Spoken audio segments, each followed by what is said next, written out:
Hello guys. आज हम पढ़ेंगे 14th फाइनेंस कमीशन और 15th फाइनेंस कमीशन जो हमारा आया था उसमें हमारी क्या मेजर क्वालिटीज़ थी, क्या मेजर अडोप्ट किया गया था, जहाँ पे परसेंटेज कितना चेंजेस इसमें आए थे उसके थ्रू हम पढ़ेंगे। एक्चुअली ये नेट एग्ज़ाम के लिए बहुत ही इम्पोर्टेंट क्वेश्चन है। इस क्वेश्चन को अगर हम करते हैं तो 2 मार्क्स हम इजीली अटेंड कर सकते हैं। तो देखिए 14th फाइनेंस कमीशन जो हमारा आया था 14th फाइनेंस कमीशन 2014 से 2020 में हमारे पास आया था, जिसके चेयरमैन कौन थे? वाई.वी. रेड्डी। ओके, इसके चेयरमैन हमारे पास थे वाई.वी. रेड्डी। 14th फाइनेंस कमीशन में जो मेजर टर्म थी वो यूज़ करी गई है demographic change. Demographic change, okay, demographic changes को स्पेशली इसमें मेंशन किया गया क्योंकि जो हमें डिस्ट्रीब्यूशन करना था, वर्टिकल टू हॉरिजॉन्टल डिस्ट्रीब्यूशन करना था, उसमें कुछ कमियां पाई गई। तो वहाँ पे जाके जो इसमें चेंजेस आए वो डेमोग्राफिक चेंजेस को ज़्यादा प्रेफरेंस दी गई। उसके बाद इसमें देखिए पॉपुलेशन का एक मेजर क्राइटेरिया है। यहाँ पे पॉपुलेशन जो है वो 2 पार्ट्स में डिवाइड की गई। मतलब जब हम पॉपुलेशन को, एक स्टेट की पॉपुलेशन को मेज़र करेंगे तो उसमें क्या होगा, 1971 और 2011। 1971 में उस स्टेट की पॉपुलेशन कितनी थी, 2011 में उसकी पॉपुलेशन कितनी थी, उसका कैसे परसेंटेज क्राइटेरिया सेट किया गया। 1971 का हम कितना लेंगे, 1971 का हम लेंगे 7.5% पॉपुलेशन को कंसिडर करेंगे। 1971 में कितनी पॉपुलेशन थी, और ऐसे ही 2011 में हमारा 10% इंक्लूड करेंगे कि 2011 में पॉपुलेशन कितनी है, उसका 10% हम इसको इंक्लूड करेंगे। तो ये पॉपुलेशन और डेमोग्राफिक चेंज, ये 2 पार्ट्स बहुत इंपॉर्टेंट है अपना किसमें, टोटल फाइनेंस कमीशन में। ओके, तो ये याद रखें, ये जो दोनों पॉपुलेशन है 7 + 5% और 10%, ये दोनों मिलके कितना बन गया, 17.5%। तो ये हमारा 14th फाइनेंस कमीशन की मेजर रिकमेंडेशन थी। अब आप आए 15th फाइनेंस कमीशन पे। देखिए गैप ईयर आया कोरोना कोविड-19 की वजह से 2019 में, 19-20 में, तो उसके बाद इतना ईज़िली स्मूथनेस नहीं आई थी इकॉनमी में, तो ये गैप ईयर लगा इस फाइनेंस कमीशन को लाने में 2020 से 21 में। तो सेम रिपोर्ट पब्लिश, ये दो जो रिपोर्ट इसमें आने थी उसी रिपोर्ट का हमारा नाम दिया है 15th फाइनेंस कमीशन, जो कौन सी ईयर से लागू होगी, 2021 से 26, 2021 से 26। और इसकी चेयरमैन कौन है, एन.के. सिंह। ये याद रखें, ये बहुत इंपॉर्टेंट है। उसके बाद देखिए 15th फाइनेंस कमीशन की जो मेजर रिकमेंडेशन थी वो टैक्स एफर्ट को इसमें इंक्लूड किया गया है। टैक्स एफर्ट का पार्ट इसमें इंक्लूड किया गया है। और फिर देखिए 15th फाइनेंस कमीशन में जो हमारे 14th फाइनेंस कमीशन में 2 पॉपुलेशन में डिवाइड था, 7.5 और 10%। यहाँ पे सिर्फ और सिर्फ 2011 वाली पॉपुलेशन को इंक्लूड किया गया है। ओके, आप और यहाँ एक चीज़ देखें कि जब हम वर्टिकल डिस्ट्रीब्यूशन की बात करते हैं कि जैसे हमें फंड, हमारी गवर्नमेंट जो फंड डिस्ट्रीब्यूट करती है, वर्टिकल डिस्ट्रीब्यूशन का मतलब होता है सेंटर से स्टेट को भेजना, सेंटर से स्टेट को, ये सेंटर है और ये हमें स्टेट को भेजना है। ठीक है, इसका क्या होगा, इसका 41% डिस्ट्रीब्यूशन होगा। अगर हम वर्टिकल डिस्ट्रीब्यूशन बात करते हैं तो उसका 41% डिस्ट्रीब्यूशन होगा। ऐसे ही हॉरिजॉन्टल डिस्ट्रीब्यूशन कहते हैं कि जैसे ये स्टेट तक हमने भेज दिया, उसके बाद ये स्टेट इसको डिस्ट्रीब्यूट करता है अपने डिस्ट्रिक्ट वाइज, तो उसको हम क्या करते हैं, उसको हम कहते हैं हॉरिजॉन्टल डिस्ट्रीब्यूशन। तो ये दो टर्म भी इंपॉर्टेंट है, वर्टिकल डिस्ट्रीब्यूशन किसे कहते हैं, हॉरिजॉन्टल डिस्ट्रीब्यूशन कैसे कहते हैं।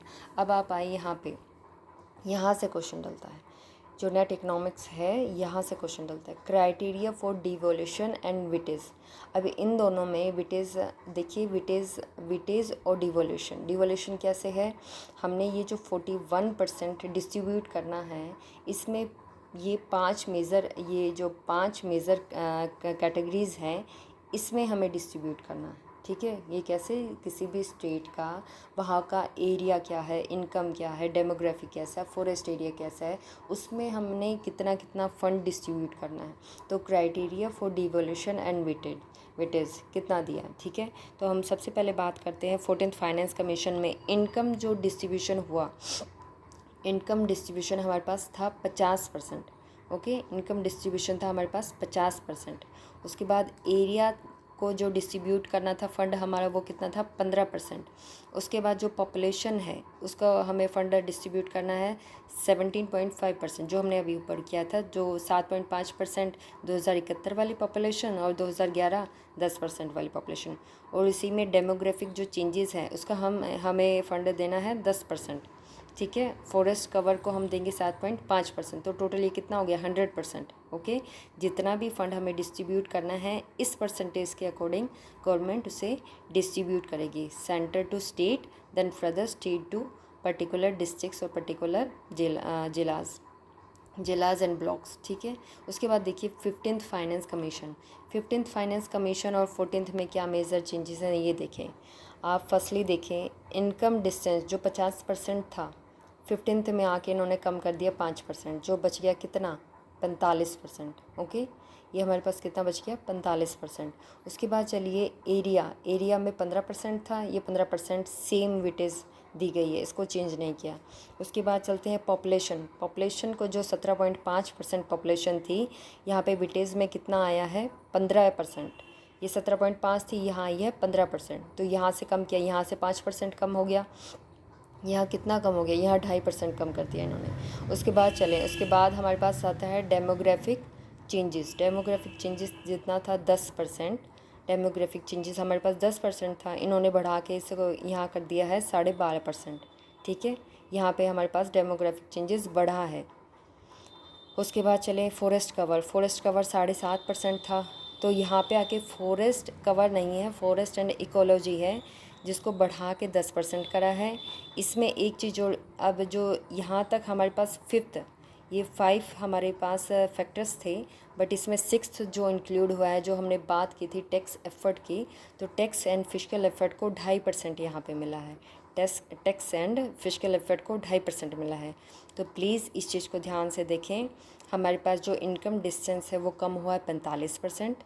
उसके बाद एरिया भी सेम रहा है, पॉपुलेशन कम होके हुआ है 15%। उसके बाद बढ़ी कितनी चीज़ें, ये 3 चीज़ें बढ़ी हैं। यहाँ पे ये 10% था, ये हुआ है 12.5%, ये 7.5 था तो ये बढ़ के हुआ है 10%, और ये ऐड हुआ है, ये ऐड ऑन हुआ है, ये प्लस ये ऐड हुआ है हमारे पास, ठीक है, 2.5% ये ऐड हुआ है।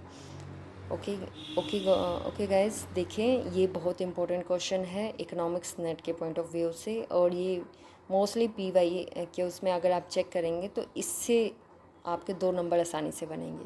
तो आप यहाँ देखिए एक शॉर्ट रह गया है। वर्टिकल जो डिस्ट्रीब्यूशन में हम कह रहे थे 41% की जो बात हुई है, जो अब के 15th फाइनेंस कमीशन में आया है, पिछले बार 42% था। तो हाईएस्ट जो स्टेट को मिला, किसको मिला, यूपी को, कितना 17.9%। उसके बाद मिला बिहार को 10.6%। उसके बाद मिला MP को 7.8%, और लोवेस्ट जो स्टेट हैं वो है गोवा और सिक्किम, क्योंकि गोवा एक रिच स्टेट है, सिक्किम भी रिच माना जाता है। तो यहाँ पे जो डिस्ट्रीब्यूशन किया है फंड्स का मेजरली क्या है, यूपी जो है एक गरीब राज्य आप कह सकते हैं, बिहार भी गरीबी में सबसे हर फैक्टर्स में अव्वल पे है, तो इसलिए इनको ज़्यादा फंड रेज़ किया गया है। तो प्लीज़ ये आप टॉपिक देखें और hope for the best.